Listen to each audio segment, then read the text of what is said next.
want to start? Go ahead. So I think that there are a few things. So in terms of answering the question about is there this civilizational conflict, I think that certainly for the individuals who are holding these extremist views, I think that they very much see it that way. I am not and do not profess to be a scholar of Islam, so I can't attest to that more broadly. I think, though, there's something more than just saying, oh, the United States selected bad policies. The United States, and frankly, any larger government, is going to select policies that are ultimately not going to work in this arena. And let me explain why. In order to effectively carry out these types of policies, we effectively have to assume, and this is not an exaggeration, that the officials responsible for carrying out these types of policies are both omniscient and benevolent. They have to be able to understand an impossibly complicated scenario in which they are interacting, have to understand how interventions in one part of this complex system impact other parts of this incredibly complex system, and then assume that they can do that. So that's one assumption, which I think most of us would probably agree is pretty heroic to make. The other component of this is you have to then assume away incentive problems. So things like problems that come along with bureaucracy or other types of self-interest that come along when we go about engaging in any type of policy, but particularly defense policy. So you talk about things like the military-industrial complex and so on. And so I think that when we talk about this in terms of if we take the premise as given that this should be something that we should potentially be doing, I think we have another layer of problems which are frankly insurmountable for those two particular reasons. And I'll stop there. Cool. Okay. Can I please react to the assumptions of benevolence and omniscience?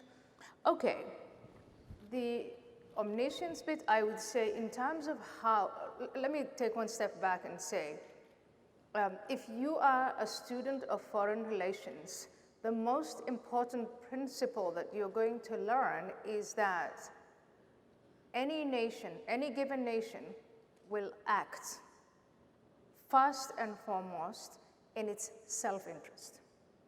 So I would say, do we agree on that?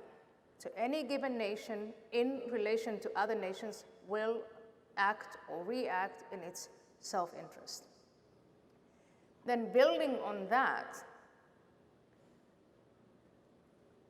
depending also on the amount of power that a given nation assumes that it has, it can fancy that it's omniscient. But when it comes to benevolence, is it acting, not only doing what is right for itself, but what is right for the world? That concept is not a given. It is, in fact, very, very new. And it is what makes America, and America as a hegemony, different from all other types of hegemonies. That is the commitment to say, okay, we're going into Afghanistan. They've attacked us. We are attacked from that particular place. We're not only going to deter them, but we're also going to go nation build. We'll give them something in return. We'll go into Iraq and we'll leave a place better behind than what we found. That is not how humanity and human beings interacted and nations interacted with one another. It was, you attacked us, we're going to destroy you. We'll turn your place into rubble. So this concept that you don't turn your enemy, an enemy's territory, into rubble and transform them into your image, that idea is relatively new and very much American.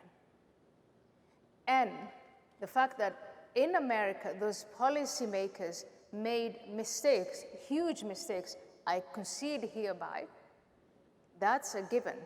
But America is still, up to this day, acting or trying to act in its self-interest and limit the casualties on the other side, do what is right and benevolent. And so from there, I think it's really not an assumption that we can all agree on. China is not doing that. The Islamist movements, whether they're led by theocratic movements or not, they are not doing that. So the assumption of benevolence is not a given. Now carry on. No, what I'm saying is simply that in order for these interventions to be successful, those are the necessary background assumptions. In order for something to effectively work, to say, we are going to go from point A to point B, with point B being more preferable. In order for those things to occur within that way, those are the background assumptions that need to be made. And so we can talk about the United States, and people have talked about the United States in this way. People talked about the British Empire in this way, as being the global superpower, the hegemony. And people talked about the United States as being this force for good. But I think that if we look at this seriously, then once we relax those assumptions, then what we are capable of doing, and when I say we, I mean the United States in the aggregate, which I don't like doing, because countries do not act. Individuals within those countries make decisions. I think that once we relax those types of assumptions, then what we are capable of potentially doing and being successful at doing, I think that narrows considerably.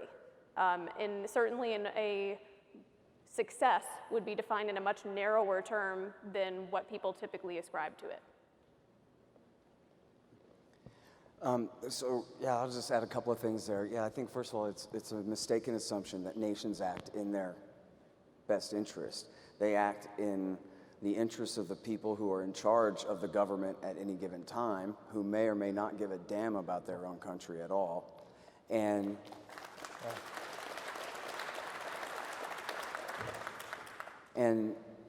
they do definitely talk a lot about how much they care about the people that they're killing.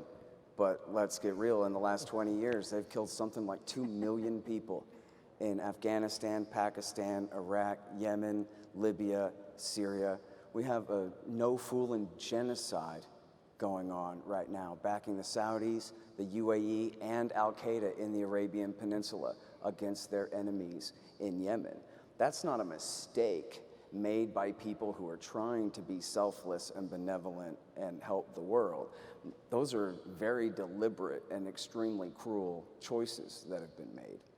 Now, even when they're trying to do the right thing, even according to their own interests, touching on the knowledge problem there, they have no idea what they're doing. There's a famous anecdote of Paul Bremer turned to the daughter of a Republican donor who was his aide. This is the viceroy in Iraq War II. And he said, "Who's this Muqtada al-Sadr guy?" And she said, "Oh, don't worry, he's just some minor cleric." Because she didn't know either, but it turned out he was the most important man in Iraq. And he's the most important kingmaker among the Shiites in that country to this day.